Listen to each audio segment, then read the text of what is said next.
요한복음 9장 1절에서 7절, 35절에서 41절까지 보겠습니다. 우리 한 절씩 읽으면서 하나님 말씀 나누겠습니다. 예수께서 길을 가실 때에 날때부터 맹인된 사람을 보신지라. 제자들이 물어 이르되 라삐여, 이 사람이 맹인으로 난 것이 누구의 죄로 인함이니까? 자기이니까 그의 부모니까? 이스라엘은 그 하나님의 말씀 가운데 내가 너를 치료하는 하나님이라는 그런 말씀이 있었습니다. 그러니까 치료를 받지 못했다는 것은, 내가 아직 병자라는 것은 죄인이라는 그런 의미가 있기 때문에 이 병자를 보는 시선이 곱지만은 않았던 거죠. 그러니까 이 길가에서 맹인된 사람을 보는 제자들의 반응이, 하나님 불쌍하지 않나요? 저 어떻게 고쳐줄 수 없나요? 이게 아니라 저 사람 저렇게 된 거 누구 죄냐고 죄 문제를 들고 나가는 거예요. 그러니까 이 맹인의 그 억울한 마음이, 분한 마음이 좀 느껴지지 않습니까? 평생을 태어날 때부터 지금까지 맹인으로 살던 사람이었던 거예요. 그래서 자기가 지은 죄 때문에, 부모의 죄 때문인데 자기가 지금 맹인이 된 건지 그런지는 몰라요. 그런데 사람들의 시선은 곱지만은 않단 말이에요. 그리고 이 맹인이 길가에서 구걸을 하고 있었다고 성경은 나와 있습니다. 그러니까 늘 삶이 얼마나 구차하고 얼마나 그냥 빈약하겠습니까? 사람들의 시선도 듣기 싫고 아마 하나님의 말씀도 그에게는 별로 와닿지 않을 것 같아요. 성경에 보면은 이 사람이 하나님의 말씀을 모르는 사람이 아니에요. 하나님의 말씀을 어느 정도 알고 있는 사람인 것입니다. 그런데 그 맹인이 길가에 있다고 말하고 있는 것이죠. 1절 보면 예수께서 길을 가실 때 날때부터 맹인된 사람을 보신지라. 그 길가에서 이 맹인은 평생에서 구걸하고 먹을 것, 돈을 구걸하는 그런 사람이었던 것입니다. 그러니 이 사람 마음이 어떻겠습니까? 길가에 있는 거예요. 길에 있다는 것은 이 맹인의 심령을 그대로 보여주고 있습니다. 메마른 심령, 굳을 대로 굳어있는 마음, 세상에 대해서는 그냥 구걸할 수밖에 없는 그 불쌍한 그 맹인의 심령이 얼마나 딱딱하게 메말라 있는지를 보여주는 것이 바로 이 길에 있다는, 이 맹인이 심령이 길에 있다는 것을 표현하는 이 길이라는 단어인 겁니다. 이걸 보면은 이 맹인의 심령이 그만큼 오랜 세월 동안 굳어지고 사람들의 시선 때문에 하나님에 대한 원망, 사람들에 대한 원망, 세상에 대한 원망으로, 불평으로, 그리고 두려움과 분노로 딱딱하게 굳어있는 이 맹인의 심령을 볼 수가 있는 것입니다. 그런데 그런 제자들조차도, 사랑과 은혜의 예수님인데 그런 제자들조차도 이 길가에 있는 맹인을 보고서 불쌍히 여기는 것이 아니라 누구의 죄냐고 그 이유를 묻고 있는 그 제자들 앞에서 예수님은 뜻밖의 말씀을 하시는 거예요. 아니야, 죄 때문이 아니야. 우리 3절 읽겠습니다. 예수께서 대답하시되 이 사람이나 그 부모의 죄로 인한 것이 아니라 그에게서 하나님이 하시는 일을 나타내고자 하심이라 라고 나와 있어요. 이 예수님의 대답이 뜻밖이죠. 그 부모의 죄로 인한 것이 아니라고, 또 이 사람의 죄로 인한 것도 아니라고. 늘 사람들의 시선에 무슨 죄를 지었길래 쟤는 나면서부터 맹이냐? 부모가 뭔 죄 저지른 거 아니야? 아마 속닥속닥거림의 대상이었을 거고 조롱의 대상이 될 수도 있었을 것입니다. 그런데 죄 때문이 아니라고 이 예수님의 대답을 듣게 되는 거예요. 또 하나는 그에게서 하나님이 하시는 일을 나타내고자 하심이라 라고 나와 있어요. 하나님이 하시는 일이 뭡니까? 이 뒤에 보면 알겠지만 이 굳어진 심령을 부드럽게 만드는, 진흙으로 만드는 이 일을 하시고 이 맹인의 눈을 뜨게 하시는 그 일을 하게 되는 겁니다. 그게 하나님이 하시는 일인 거예요. 이 시대에 수없이 많은 길가 같은 사람들의 심령이 있어요. 메마를 대로 메마른 심령, 굳을 대로 굳어있는 마음, 딱딱할 대로 딱딱해진 마음, 세상의 이런저런 조롱과 시선 가운데서 속닥속닥거리는 가운데서도 마음이 굳어질 대로 굳어지는 그 마음을 예수님은 부드럽게 만들어 주시고, 또 이 시대에 수없이 많은 맹인들, 꼭 육적인 눈만이 아니라 영적으로도 소경이 바로 그런 사람들의 눈을 뜨게 하시는 것이 바로 하나님이 하시는 일인 것입니다. 그런데 그 일을 나타내고자, 표적으로 보여주고자 하나님께서 이 맹인에게 이런 고통도 허락해 주셨다고 말씀하고 있는 거죠. 4절 보십시다. 때가 아직 낮음에 나를 보내신 이의 일을 우리가 하여하리라. 나를 보내신 이의 일은 3절에 하나님의 일과 똑같은 거예요. 나를 보내신 하나님이 왜 예수님을 보내셨어요? 똑똑하고 잘나고 의로운 사람만 구원하라가 아니라 그런 맹인을 구원하래요. 그런 마음이 딱딱한 사람들을 구원하라고 예수님을 보내주셨다는 것입니다. 이 시대에 교회가 하는 것, 주의 종들이 하는 것, 바로 그런 겁니다. 마음이 강팍하고 완악한 좋은 사람들에게만 복음을 증거하는 것이 아니라 그 심령이 어떤 이유로이든 딱딱하고 강팍해져서 하나님의 말씀에 반응조차 하지 못하는 바로 그 사람들을 향해 나아가라고, 그 사람들의 마음을 부드럽게 해주고 녹여주고 진흙으로 만들어주는, 하나님이 새로 일을 행하시기에 합당한 진흙으로, 하나님이 새로 일을 행하시기에 그 빚으시기에 합당한 진흙이 되도록 그 하나님의 일을 하게 하도록, 맹인의 눈을 뜨게 하도록 그 교회를 보내신 그 하나님의 일을 하는 것이 교회의 사명이고 주의 종들의 사명인 것입니다. 예수님이 먼저 이 일에 본보기가 되어 주시는 것입니다. 때가 아직 낮음에 나를 보내신 이의 일을 우리가 하여야 하리라. 밤이 오리니 그때는 아무도 일할 수 없느니라. 내가 세상에 있는 동안에는 세상의 빛이로다. 빛이 없으면 보지를 못합니다. 그런데 예수님이 진짜 내 눈을 뜨게 하는, 나의 어둠을 밝히는 빛으로서 이 길가에 있는 맹인을 만져주시는 것인 거죠.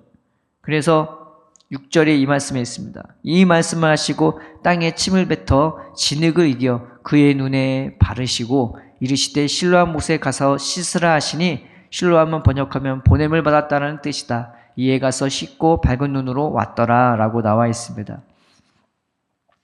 침을 뱉었다는 것은 보통의 의미로는 이게 굉장히 경멸의 의미가 되는 거죠. 사람한테 침을 뱉어봐요.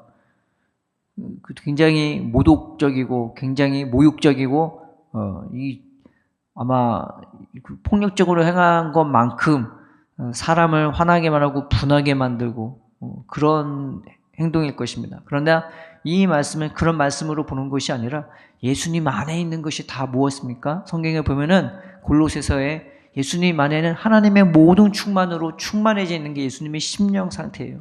예수님 안에는 은혜밖에 없고 생명밖에 없고 하나님 안에 있는 모든 것이 예수님 안에 다 있는 것입니다. 그런데 예수님의 안에 있는 것들로부터 나온, 예수님의 입을 통해 나오는 그 생명을 예수님이 진흙을 이겨서 그의 눈에 바르셨다고 했습니다.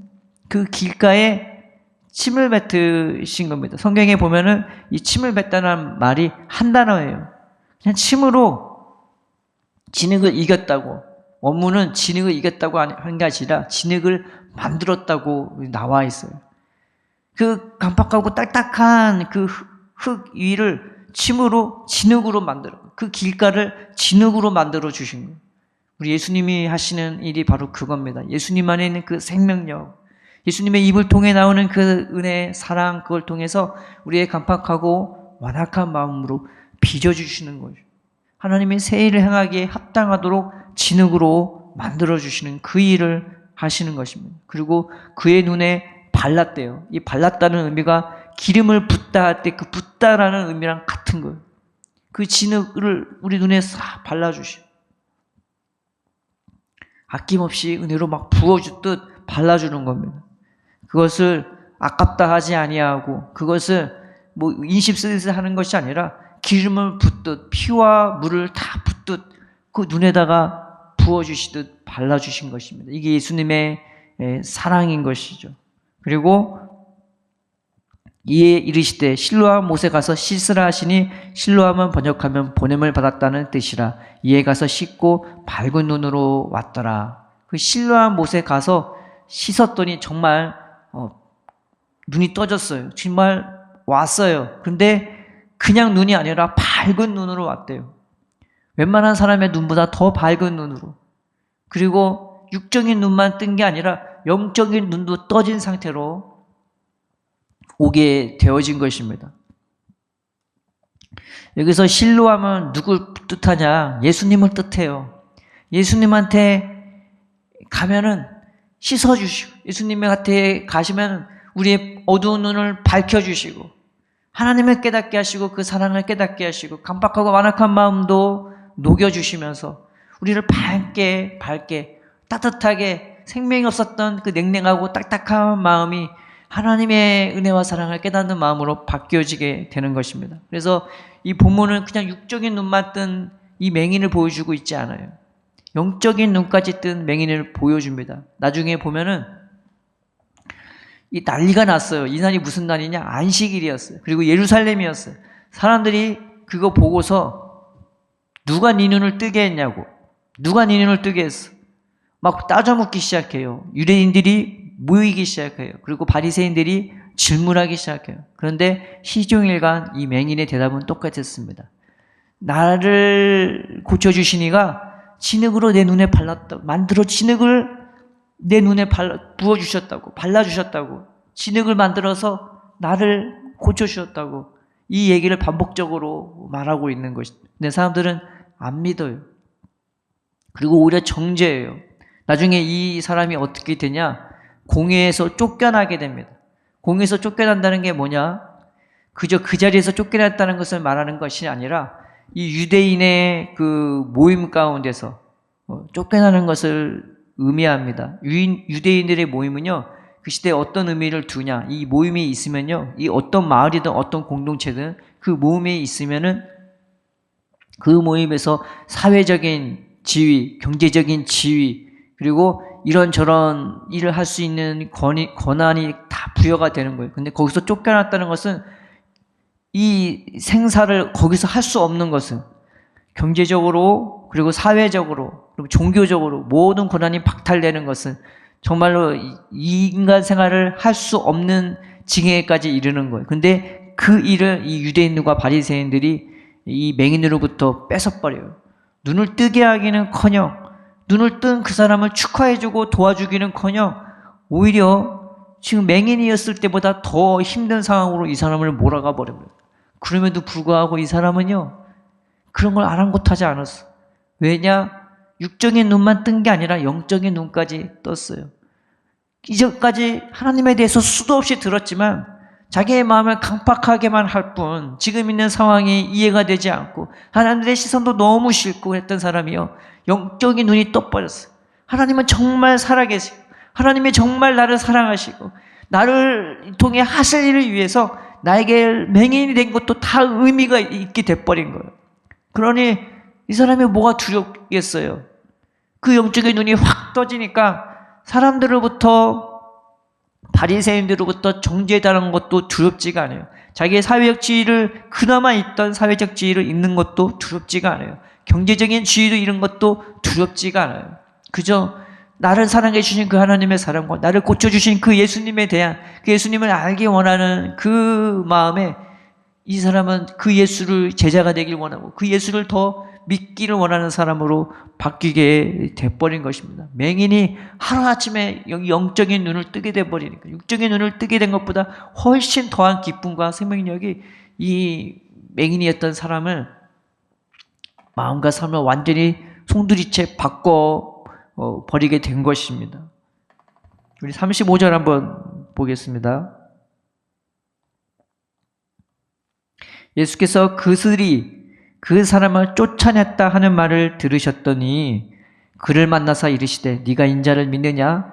36절에 대답하여 이르되 주여 그가 누구시오니까 내가 믿고자 하나이다. 37절에 예수께서 이르시되 네가 그를 보았거니와 지금 너와 말하는 자가 그이니라. 이르되 주여 내가 믿나이다 하고 절하는지라.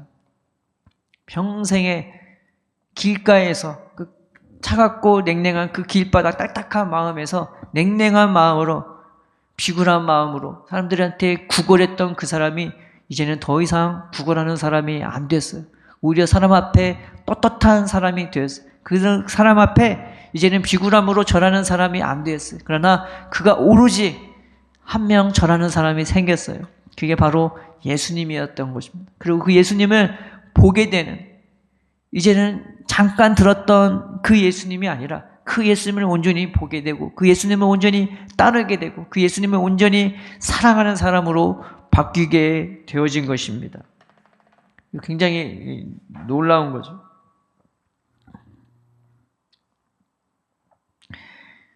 그리고 그 듣기만 하는 사람이 예수님을 볼 수 있는 사람으로 되면서 예수님을 온전히 쫓아갈 수 있게 된 거죠.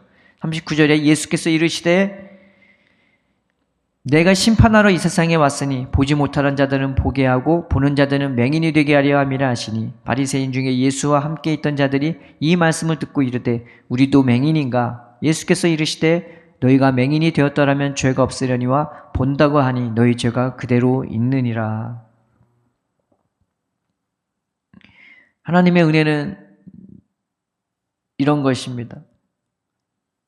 볼 수 없는 자 보게 하고, 그리고 마음이 길가가처럼 딱딱한 사람 부드럽게 만들어주고 진흙같이 만들어주면서 그 사람에게 따뜻한 온기를 주고 새 생명을 주고 절망과 강팍함과 완악함으로 만든 영혼을 누그러뜨려서 이제는 그 예수님을 자신의 온 마음으로 따르게끔 그런 구원의 역사를 베풀어 주는 분이신 것입니다.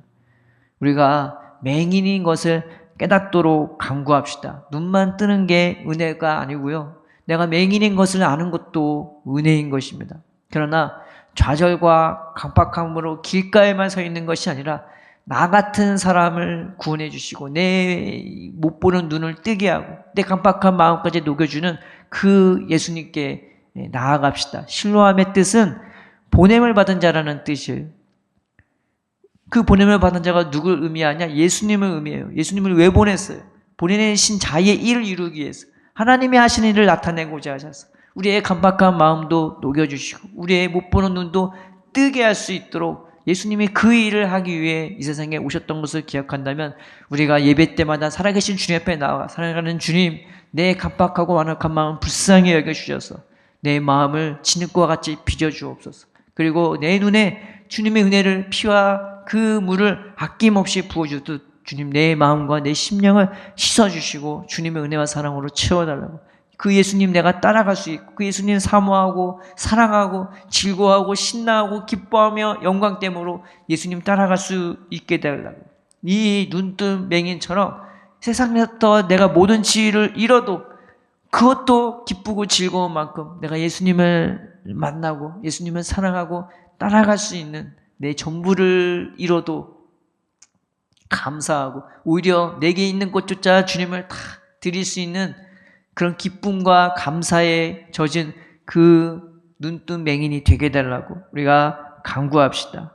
보게 되는 은혜, 깨닫는 은혜를 간구합시다. 그저 귀로만 듣는 예수님이 아니라 내 영적인 눈이 또 확 떠나서 너무나 많은 증거로 하나님의 그 살아계심, 그 하나님의 어떠하심을 나한테 감당할 수 없이 부어주시는 이 은혜 가운데 살게 해달라고 우리가 주님 앞에 나아갑시다. 또 이 제 아들의 외에 예수님을 반대하고 연약한 자를 오히려 더 공고함에 빠지는 그 바리새인과 유대인같이 되지 않게 해달라고 하나님 그 예수님의 일을 환영하고 그 예수님의 일이 나에게도 이루어지기를 간구하며 사모하는 우리가 되게 우리가 주님 앞에 나아갑시다. 하나님 내 길가 같은 마음을 진흙이 될 수 있게끔, 그리고 내 못 보는 눈을 영안을 열어주셔서 예수님을 온전히 따를 수 있는, 사랑할 수 있는, 의지할 수 있는 기쁨과 감격에 이뤄 기쁨과 감격에 겨워서